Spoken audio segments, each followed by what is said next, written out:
ओम तव कथामृतं तप्तजीवनं कविभिरीडितं कल्मषापहं श्रवणमंगलं श्रीमदाततं भुवि गृह्णन्ति ये भूरिदा जनाः।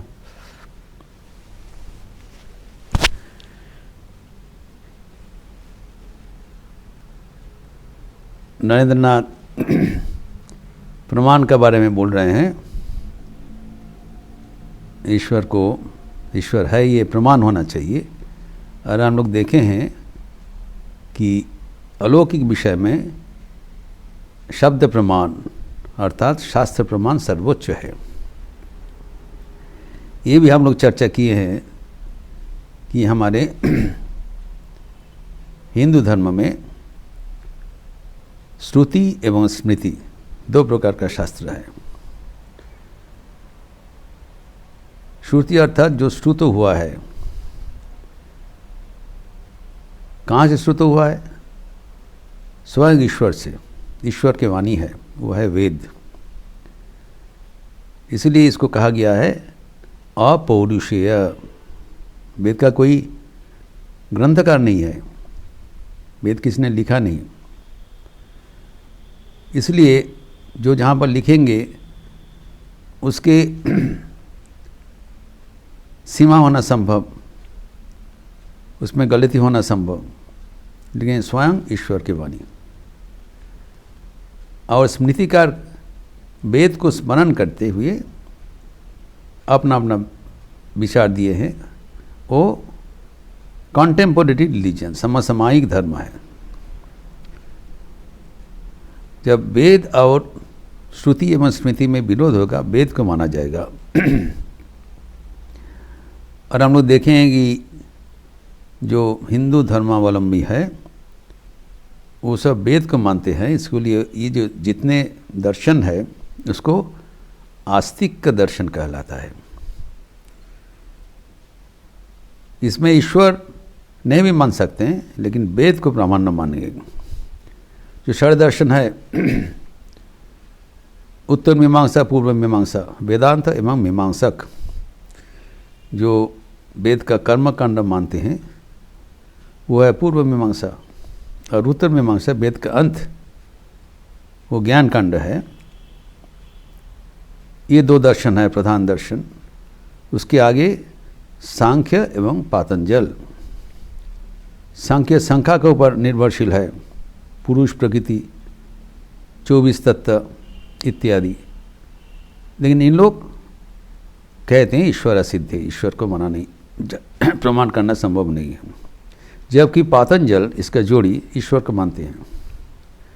पातंजल कहते हैं ईश्वर प्रणिधानाद्वा, ईश्वर का ध्यान करते हुए हम सिद्धि लाभ कर सकते हैं। ये पातंजल है। और न्याय वैशेषिक, ये सभी वेद को मानते हैं। जबकि कहा गया है चार्वाक दर्शन में बौद्ध दर्शन वेद को नहीं मानते हैं, इसके लिए इनको नास्तिक दर्शन कहा जाता है।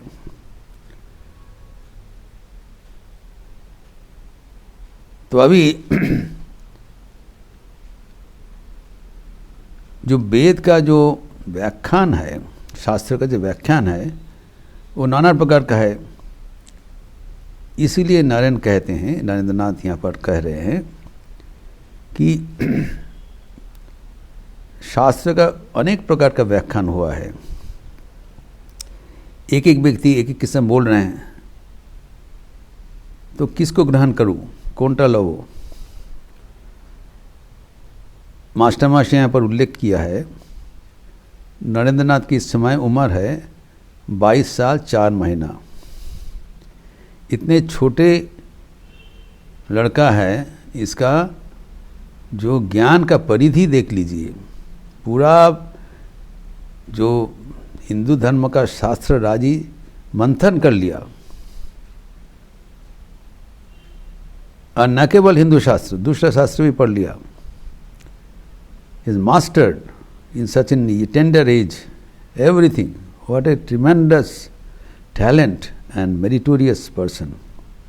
वो कहते हैं, देखो महानिर्वाण यहाँ पर उल्लेख कर रहे हैं महानिर्वाण तंत्र में हम लोग के भीतर अनेक तो सुना ही नहीं, पढ़ना दूरस्थ। महानिर्वाण तंत्र में कहा गया है ब्रह्म ज्ञान नहीं होने से नरक होगा। फिर भी कहते हैं कि पार्वती के उपासना बिना मुक्ति लाभ नहीं होगा। दोनों परस्पर विरोधी बात है। फिर कहते हैं जो सांख्य शास्त्र है, एक ओर से बोल रहे हैं ईश्वर असिद्ध, ईश्वर का प्रमाण करना संभव नहीं। फिर दूसरा ओर बोल रहे हैं लेकिन वेद को मानना पड़ेगा क्योंकि आस्तिक दर्शन है। फिर मोजेस उनका पेंटाट्यूक में कह रहे हैं कि मृत्यु के बाद बोल रहे हैं, और मनु संहिता वो मनु का ही बात बोल रहे हैं। तो विभिन्न प्रकार का जो बातें चल रहा है, नरेंद्रनाथ कह रहे थे, मैं नहीं बोल रहा हूँ ये सब झूठ है, मिथ्या है, लेकिन हमें बुझिए दो, समझा दो कौन बात सही है कौन बात सही नहीं है। बहुत ही जेन्युइन डिबेट कर रहे हैं। ये इस सबके लिए, हमारे सबके लिए बहुत ही प्रासंगिक है, और इसका समाधान करता कौन है? स्वयं श्री रामकृष्ण। इसलिए इस अंश अत्यंत महत्वपूर्ण है।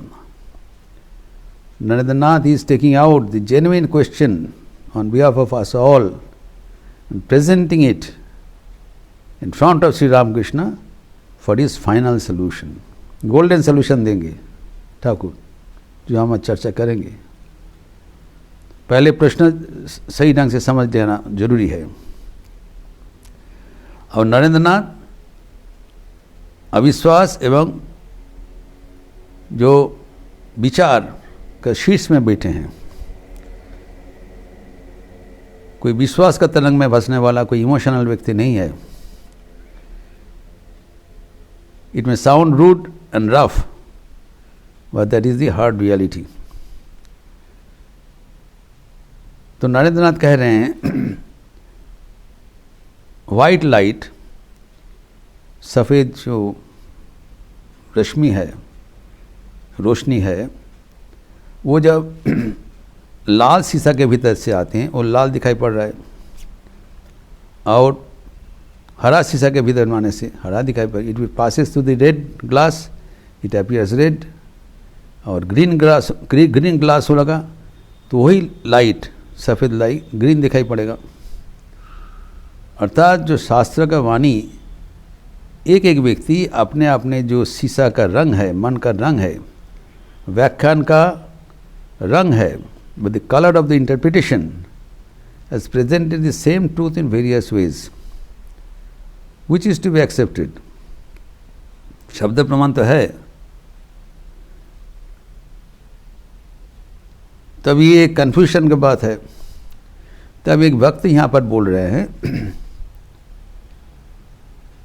जी भगवद गीता ये ईश्वर की वाणी है। सुनते ही श्री रामकृष्ण कह रहे हैं गीता सब शास्त्रेर सार, साधुर काछे आर किछु ना थाक, एक खंड छोटो गीता थाकबे। तभी सब शास्त्र के सार बोला है भगवद गीता। हम गीता आरती में कहते हैं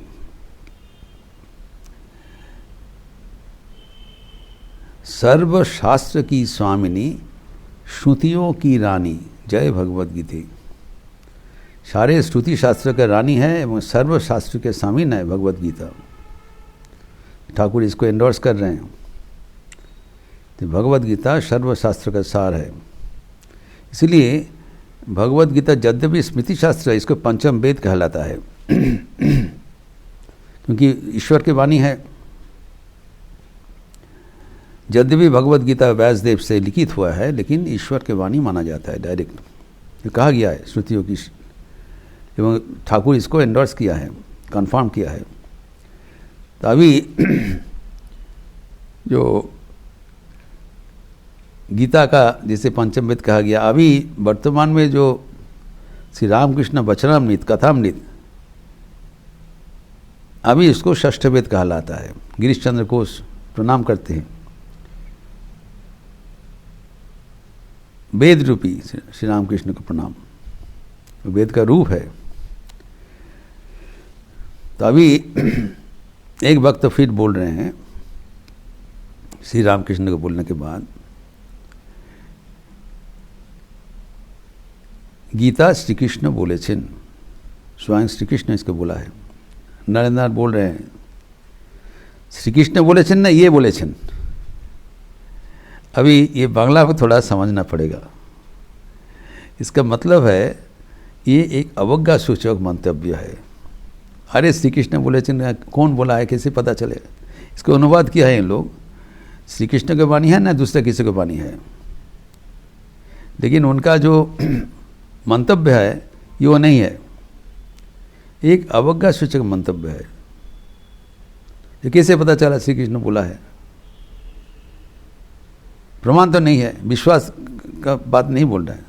ये बात सुनते हुए यहाँ पर लिखा हुआ है, मास्टर मुझे लिखा है, नरेंद्र नाथ ये बात जब बोला है, ठाकुर अवाक हो या देखी थे छिन, ही वॉज वंडर स्ट्रक।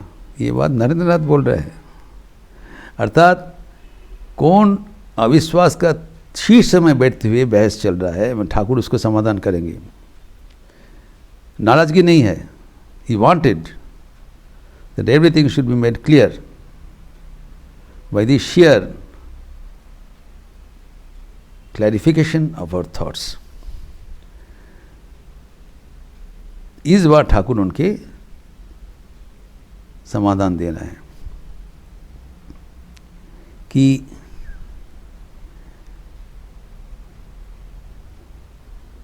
शास्त्र का दो अर्थ होता है, एक शब्दार्थ और दूसरा मर्मार्थ। जो शास्त्र में लिखा हुआ है उसका जो शब्दगत लिटरल मीनिंग और रियल मीनिंग, ये समझना चाहिए। शास्त्र तो लिखा हुआ है, तो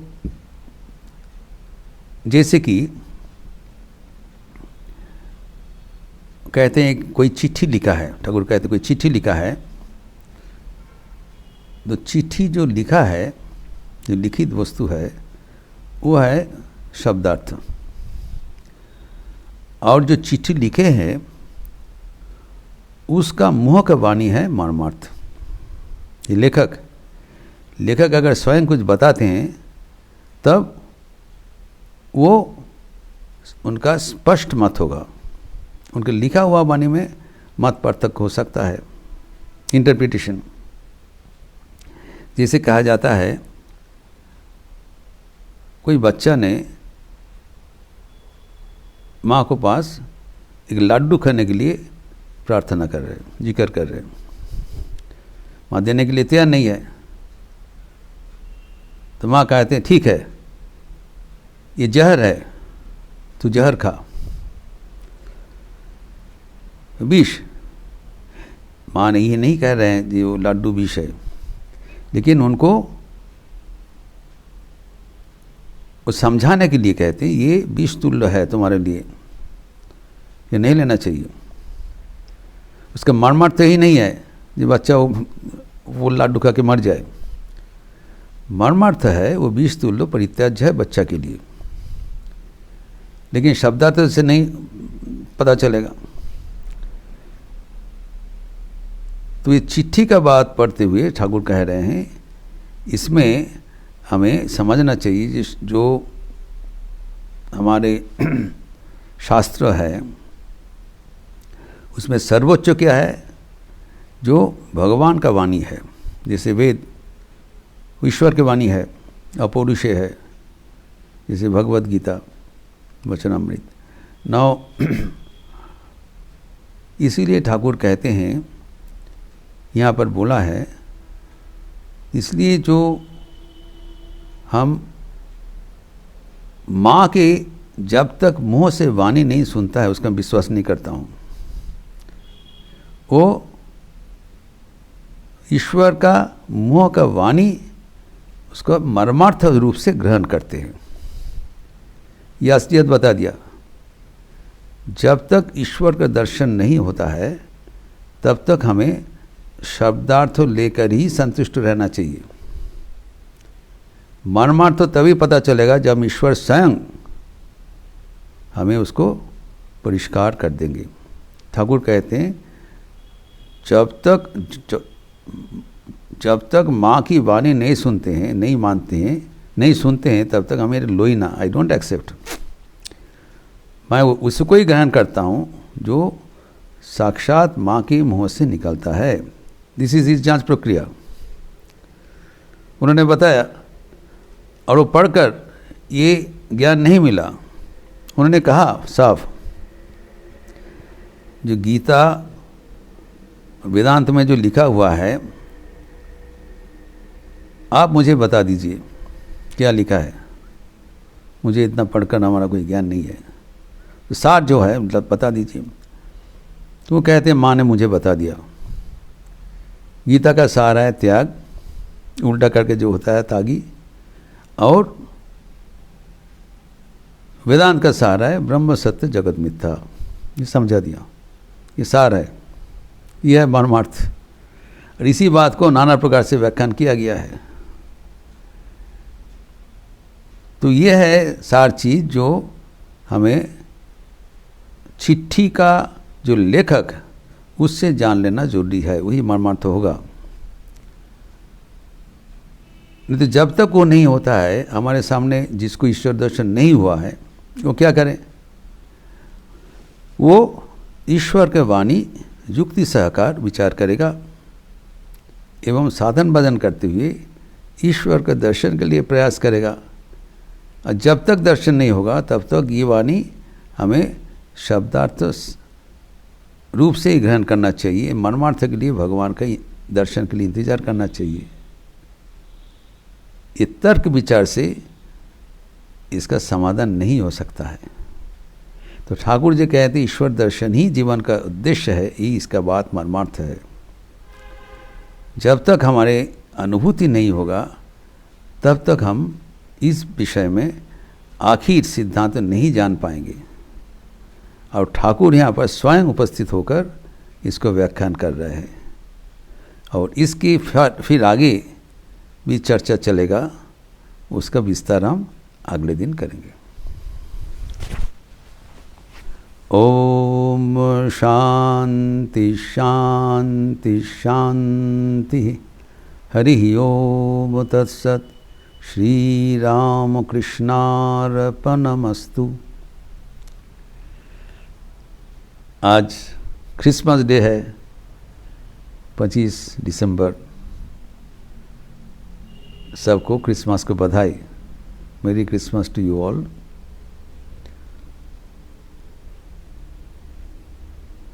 कल क्रिसमस ईव में भगवान यीशु के आविर्भाव के संपर्क में चर्चा हुई थी।